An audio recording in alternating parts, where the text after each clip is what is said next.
to the world. Subscribe now to the Hot 97 YouTube channel. It's Ebro in the Morning with Laura Stiles and Rosenberg. Is it at the point yet with the Giants and the Jets after this weekend, ESPN's own Rosenberg, that people will start apologizing to these teams?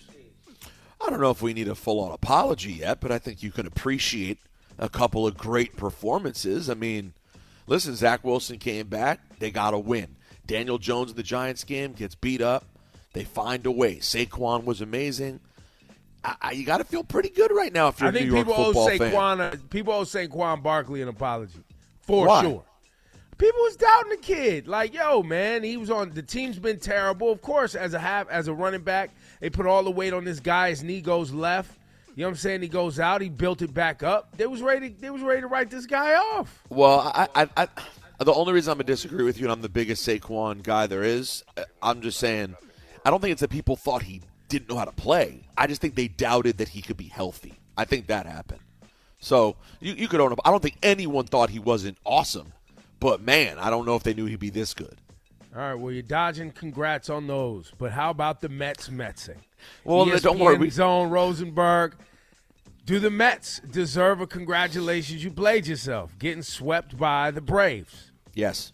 Congratulations, you played yourself. There's no way around it. They pitched DeGrom on Friday, Scherzer on Saturday. Still lost. Bassett yesterday lost all three. So are the Mets officially Metsing? Yeah. And by Metsing, I mean doing what we're accustomed to them doing, which is not finishing. They are not finishing, and listen, they still have a chance. Obviously, they're going to make the playoffs as a wild card, but the likelihood now of them winning the division very low, and also just has to make you feel less confident about how they can perform in the playoffs, because essentially this was like a playoff series, and they laid an egg. Now, Laura, you understand why we call it Metsing, right? Are you clear? The Metsing? No. Yeah. Well, because the Mets never live up to expectations. Okay, yeah. And or never do anything. So while I mean they've done something before, but not consistently, right? And too frequently there's high hopes for the Mets, and they Mets. And they be Metsing. And they be Metsing. And Laura, you're very clear that this year was amazing. Yes. For the Mets, the whole season. Yeah. I mean, they had the horns playing, they had the closer, the Mr. and Mrs. Mets was twerking. It was a whole thing out there at Citi Field. I saw a lot of Mets hats. There you go. Oh yeah, it comes out. People were very excited, and not to, as Rosenberg said, it's not over, but it's not good. It's not. No, it's worrisome. Yeah, Laura, what's on your list today? So producer Griff sent me this article, and not surprised. So Republican Senator Marco Rubio and Rick Scott. Oh, you said Marco Rubio? Yes. John hit the button. Congratulations, you played yourself. So, not surprised, but they refused to vote on the spending bill that includes disaster relief to help Florida recover from hurricanes. Refused. And now, despite neither of them voting on Thursday for billions in disaster relief, Florida's recovering from a hurricane and they need help. Oh, Ebro, and they are asking for federal funding to help with relief because this hurricane has ripped through the state. You don't say. That's just a big hit the button. Congratulations, you played yourself. You can't make this up, guys. Yo, do you realize that these people, I mean, for better or for worse, I mean, for us it's bad, but I mean, listen, in some ways I admire it. They're so blind with their party loyalty that they take a dump on their own constituents just so they can line up with the hatred of spending that Republicans are required. Because you know why? They got to own the libs. Anything to own the libs. Got to own them. And so now, I mean, let's go, Brandon. That storm, 58 deaths over the weekend, an unbelievable level of I saw some personal videos that Natalie had sent to her from friends. I was like, yo, it's insane. And now these idiots got to go begging the Fed for money. Pathetic. Perfect button, Laura. Well done. Ugh. Congratulations, you played yourself. Rosenberg, what you got today, fam? Well, I gotta mention while we're staying in tragedy land for a second. I mean, y'all saw what happened after the soccer game in Indonesia. That was I crazy. saw the 130 deaths. 130 stampede deaths. of people. But the congrats, there is a congrats in order. The police. Okay, listen, it was So a what bad happened? scene. For the audience that Okay, that for the doesn't know audience, what you're there was a talking big about. game in Indonesia, and the home team lost. And when the home team lost, the fans ran on the field. Now, normally, fans run on the field in a happy situation.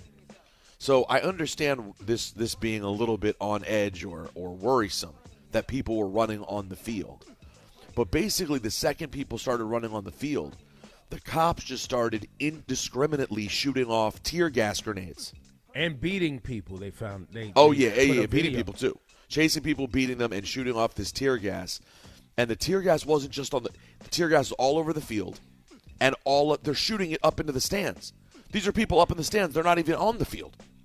They're watching the whole thing from the stands. Like, what the hell's going on? Now the tear gas is coming at them. So everyone starts running, and that is what led to 125 people being killed. The stampede came from the tear gas. And FIFA always discourages police from Because of responding this. this way because of this. They know they tear gas is like not. It's banned by FIFA. You're not allowed to do it. That's horrible. So, oh my just gosh. Just an awful situation. And I'll lighten things up with a story Laura sent earlier of Antonio Brown frolicking in the pool at a hotel. Is this in Dubai, Laura? I think so. And Antonio Brown, you know, young AB, when he's partying, you know, sometimes you got to rock out with your out. And I guess AB felt the need to do that at a hotel pool. So he exposed himself to all the guests and looks like an absolute crazy person yet again.